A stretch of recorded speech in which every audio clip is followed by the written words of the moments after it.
அருமையான தேவனுடைய பிள்ளைகளே, ஒருவேளை நீங்க ஆண்டவருக்கு முன்னாடியும் மனுஷருக்கு முன்னாடி யோக்கியமானதை செய்யும் பொழுதும் இந்த உலக ஜனங்கள் நம்மை பகைப்பார்களா?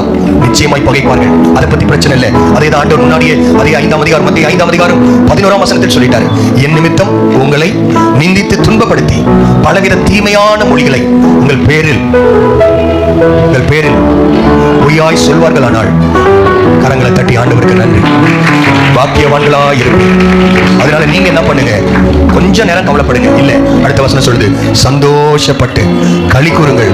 ஏன் தெரியுமா? பரலோகத்தில் உங்கள் பலன் மிகுதியாயிருக்கும். ஆண்டவர் உங்க பலனை கொஞ்சம் இன்க்ரீஸ் பண்ணுமா? ஆண்டவர் உங்களுக்கு கொடுக்க வேண்டிய கிஃப்ட்டை கொஞ்சம் இன்க்ரீஸ் பண்ணுமா?